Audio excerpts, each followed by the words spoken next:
बिस्मिल्लाहिर्रहमानिर्रहीम। अस्सलाम वालेकुम। तमाम सुनने वालों को खुश आमदीद मेरी चैनल सच्ची आप बीती पर। तो जिन दोस्तों ने अभी तक मेरी चैनल सच्ची आप बीती को सब्सक्राइब नहीं किया है वो इसे सब्सक्राइब करें और बेल के बटन को ऑल पर प्रेस करें ताकि आपको मिलती रहे चैनल पर आने वाली तमाम न्यू अपडेट। जो दोस्त मेरी चैनल पर अभी नए आए हैं उन्होंने मेरे चैनल को अभी सब्सक्राइब किया है, मैं अपने न्यू सब्सक्राइबर को वेलकम करती हूँ। आप तमाम दोस्तों का बेहद शुक्रिया मेरे चैनल को पसंद करने का। और जो दोस्त अपनी सच्ची आप बीती हमारे साथ शेयर करना चाहते हैं वो इंस्टाग्राम पर आकर अपनी सच्ची आप बीती हमारे साथ शेयर कर सकते हैं। इंस्टाग्राम का लिंक हमने डिस्क्रिप्शन में दे दिया है। तो बढ़ते हैं आज की सच्ची आप बीती की तरफ जो कि तबस्सुम ने भेजी है। सुनते हैं तबस्सुम की सच्ची आप बीती। तबस्सुम बताती हैं कि ये वाक़या मेरे साथ 1988 में पेश आया। उस टाइम मेरी उम्र तकरीबन 14 साल थी और मैं अपने घर में सबसे बड़ी औलाद थी। मेरे वालिद साहब ने नाज़िमाबाद पर एक बंगले का जो पोर्शन था वो रेंट पे लिया था। ये बंगला जो है मैट्रिक बोर्ड ऑफिस के करीब ही है। उस टाइम मैं जो थी 14 साल की थी। मुझसे छोटे मेरे और बहन भाई थे जिनमें 2 बहनें और 3 भाई थे। भाई सबसे छोटा जो मेरा भाई था वो तकरीबन 1.25 साल का था जब हम लोग उस घर में शिफ्ट हुए। अम्मी अब्बू, मैं, मेरे बहन भाई और एक हमारा जो था नौकर जो कि घर के तमाम काम भी करता था, अब्बू की गाड़ी भी चलाता था। मतलब एक घर का कह लें एक फ़र्द था वो हमारा। हमने जब से होश संभाला था मैं उस आदमी को अपने घर में ही देखती थी। ये घर जो था अच्छा बना हुआ था और रोशन भी था और साफ़ सुथरा भी था। ग्राउंड फ्लोर पर हम लोग थे और फर्स्ट फ्लोर पर एक और फैमिली रहती थी।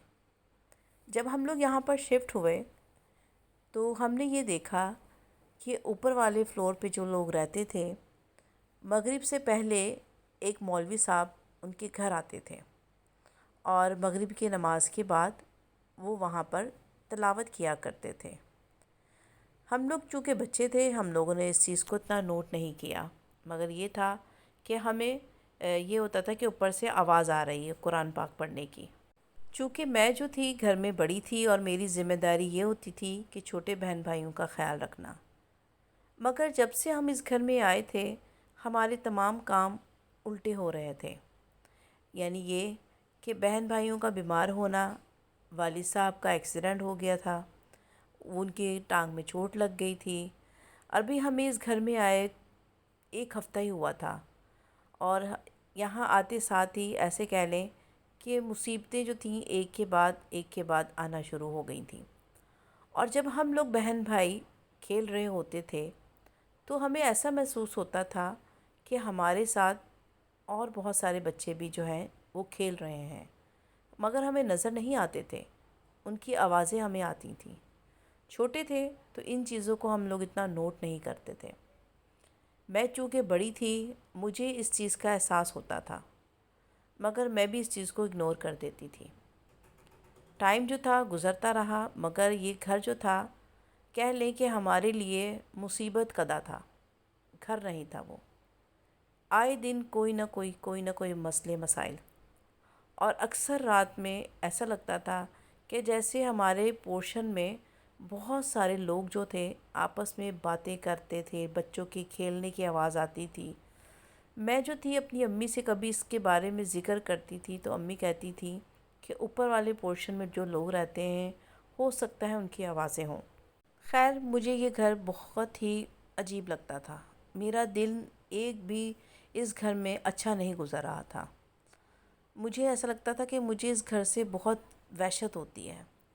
एक दिन अम्मी अब्बू और वो जो हमारे ड्राइवर चाचा थे उनके साथ वो किसी शादी में गए थे और तमाम बहन भाई मेरे सपोर्ट थे और मैं उनको लेकर जैसे ही कमरे में बैठी हुई थी।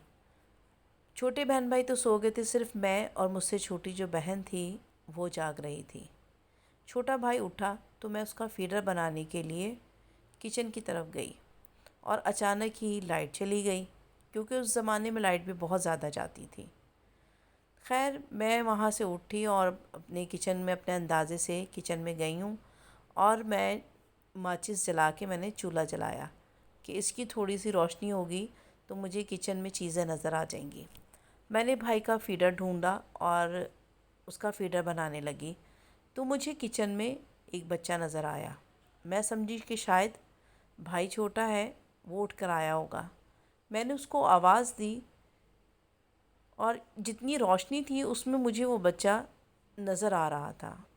جب میں نے اس کو آواز دی تو اس بچے نے مڑ کر میری طرف دیکھا۔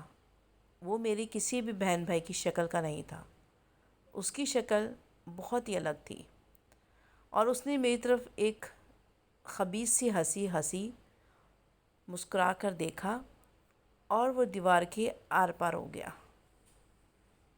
مجھے تو اتنا رونا آیا اور اس قدر خوف آیا کہ میں نے وہیں پر فیڈر پھینکا اور بھاگتی واپس اس کمرے میں آ گئی جہاں میرے بہن بھائی تھے۔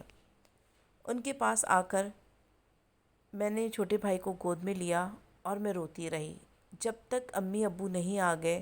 میرا رونا تھا کہ بند ہی نہیں ہو رہا تھا، اور خوف تھا کہ مجھے اتنا زیادہ آ رہا تھا۔ میری بہن مجھ سے پوچھتی رہی مگر میں نے اسے کسی بات کے بارے میں نہیں بتایا۔